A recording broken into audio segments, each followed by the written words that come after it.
Hello, Linda here from Barlates Body Blitz, back with another walk and talk.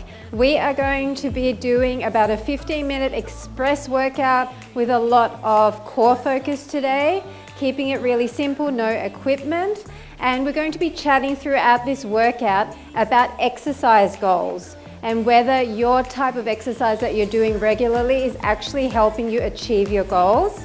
So if you don't like the talking aspect of this workout, please mute me, put on your favorite playlist, or choose one of the other workouts from the YouTube channel that does not have talk in the heading. So we're going to get started with some knee ups and some chops down. It's going to be a 40-second round, 10 seconds of rest. I will always show you the next exercise during the 10 seconds, so you can take your full rest.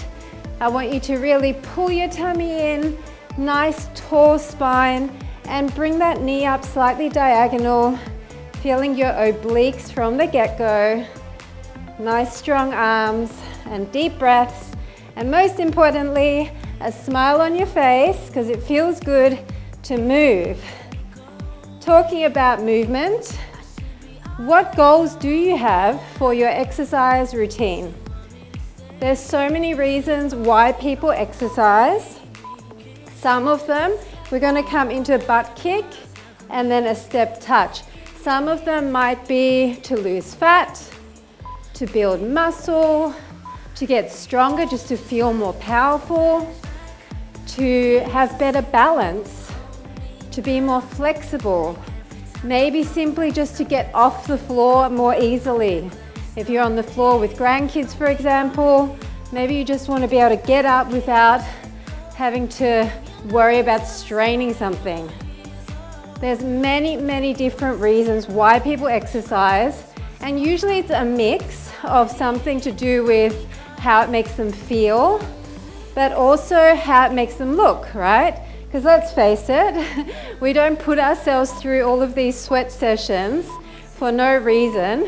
If it didn't make us look better as well, we probably wouldn't do it, right? So now we're going to the other side with a butt kick and a step together. Keep using those arms, really pull your elbows to the back, squeeze your shoulder blades. Nice wide step, maybe get down low to really engage your quads and your glutes.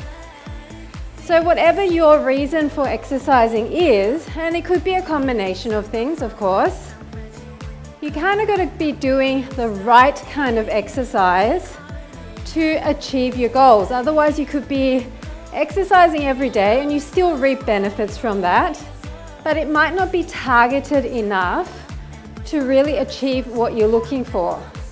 And in some cases, we're going to do 2 knees and 2 knees.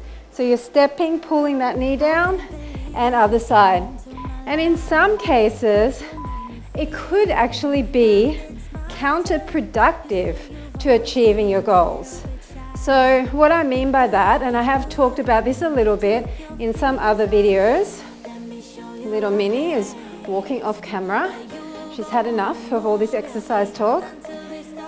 So in some cases, if for example, you are doing such strenuous workouts that it is causing you to get really hungry throughout the day and you end up eating more, and if your goal is to lose fat, for example, then you can see that that would actually be quite counterproductive to your goal, right?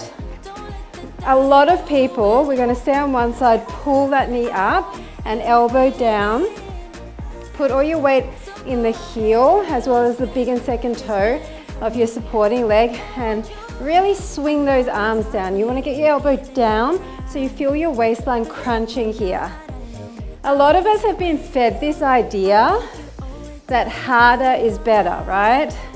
That the more calories you burn, the more you sweat, the more you huff and puff, the better the workout. And some people would say, go hard or go home, right? So many quotes like that. If you Google or just type into your browser exercise quotes, so many of them, no pain, no gain, beast mode on, you know, all of these really, quotes that really kind of endorse intense training. And I used to totally subscribe to that. We're just on the other side. I used to think that too.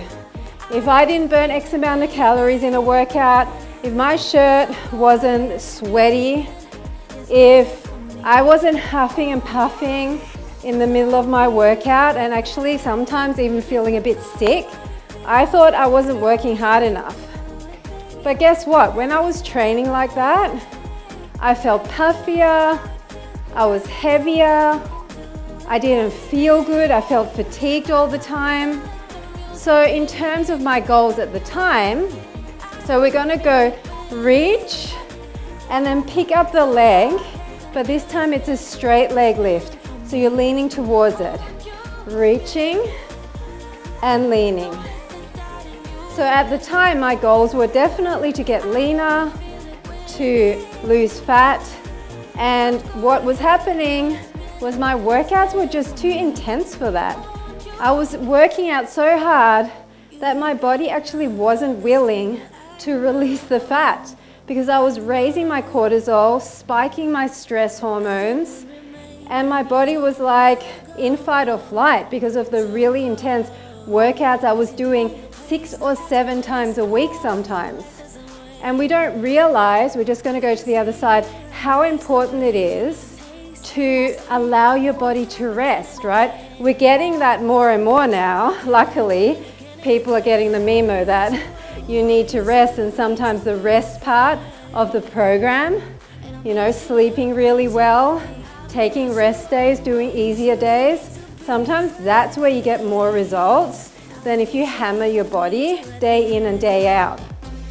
But I know that it's very ingrained, and for a lot of us who have heard that message that, you know, the more calories you burn, the quicker you're going to achieve your fat loss goals, for those of us who have learned that and have got it ingrained in our brains and been brainwashed with it, it is very difficult to kind of let go of that. Now we're going to come into a wide plie, and we're going to go over and then reach down to the ankle. So you're going to reach to the ankle behind that leg and do a little pulse in your thighs. So it is definitely something that you have to retrain, that mentality. But I'm telling you from experience, because I had to slow down a lot with my workouts. From experience, I can tell you that honestly, now I'm so much more in tune with my body, and I'm able to tell when I train too hard very quickly because I can feel the fatigue. I know what it feels like to feel good.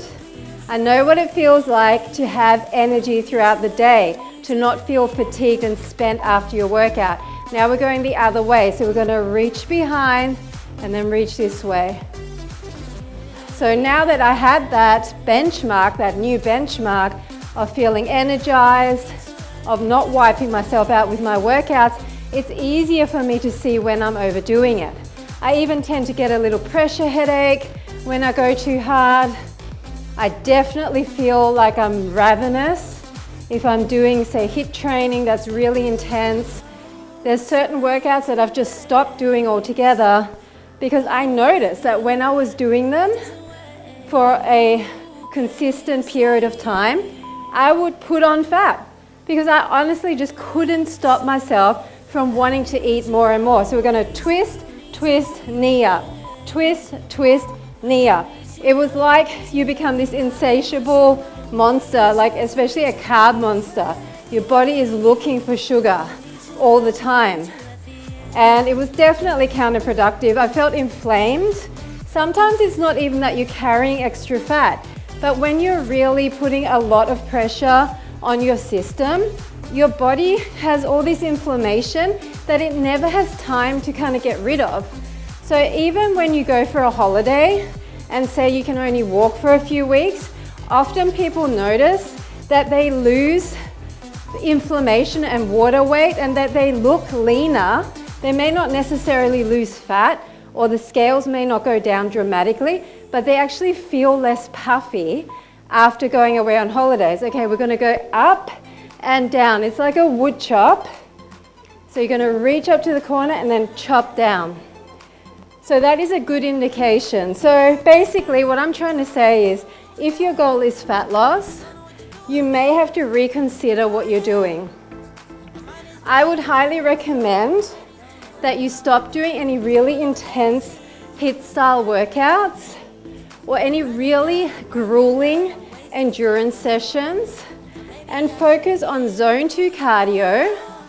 Maybe up your steps significantly, because let's face it, your workout is a small percentage of your day, but what you do the rest of the day counts. And often when you go really hard in your workout, because you feel more fatigued, we're going the other side, chop down, reach up. You end up doing less steps or activity and are less active for the rest of the day. It's actually a proven thing. You wipe yourself out in the morning with a workout, you eat more, and you're less active. So how counterproductive is that, right? So go for zone 2 cardio that does not wipe you out, and it's great for burning fat because you're in that fat burning zone the entire time. And go for workouts that make you feel good. Don't focus so much on the calorie burn of the workout itself. Honestly, even if you do a super difficult workout, once your body starts adapting, you'd find it difficult to burn more. Let's reach down and come up. So you're reaching all the way down. It's like a stretch sculpt. Let's go bend, extend, bend, extend. It's difficult to burn more than 500 calories in a workout. Once your body is trained, even if you do like a really tough hour-long spin session, honestly, most people of average height, average weight are going to find it difficult to burn more than 500 calories. And the rest of your day, even while you sleep, you burn around that. Okay, so even when you're doing nothing, your body at rest while you're sleeping during the night, obviously it's 8 hours or whatever you're sleeping, but you're burning around 500 calories. So really what you need to be focusing on, let's just do a marching session in between, wide to narrow, just to get the heart rate up a little bit again. What you need to be focusing on is your day-to-day steps or activity, right? Your latent activity, what you're doing all day long. That's where the calorie burn lives, because you can, like for me, on my watch, I don't think it's 100% accurate, but it's a good indication from day to day. I burn over 2,000 calories, maybe 2,500 a day, just existing, because I'm constantly mindful of adding in more steps. I purposely walk while I'm working at my computer. I've got a little walking pad treadmill, and that gives me lots of steps. So we're going to the other side. We're going to come down and up, down and up. So bend really low. Keep your legs straight if you can, so you feel that nice stretch. We're near the end of this. So yeah, just adding in more activity, thinking about your day-to-day activity being higher as being the primary area or the main area where your calories will be burned, and your workout is a bonus. It's the cherry on top.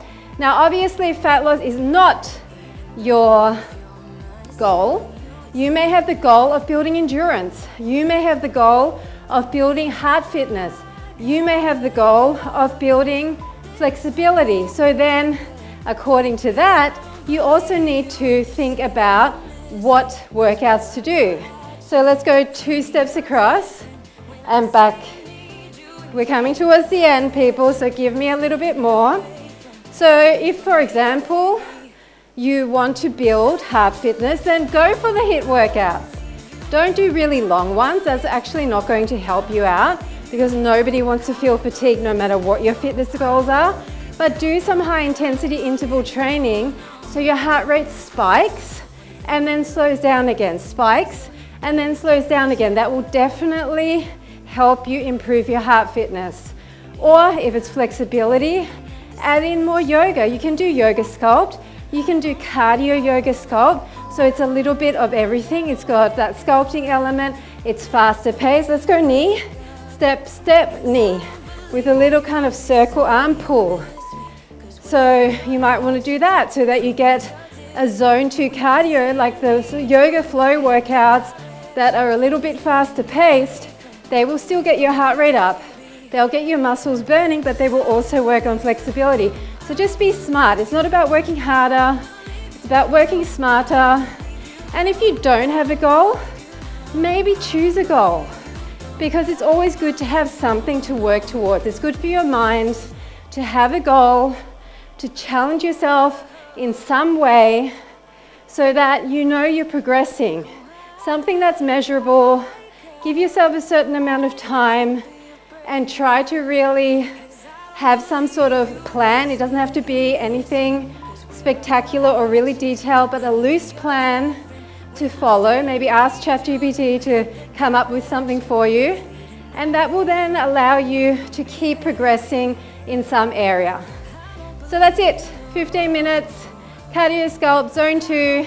Hope you enjoyed it, hope the chat was helpful. Leave me comments below, let me know about your fitness goals and what you have achieved and what you have found to do with exercise and diet. And make sure you check out one of my other walking workouts or my tone with tip workouts that give you fat loss tips while I'm toning the body. That would be an excellent companion to this. And I'll be back again very soon. Bye for now.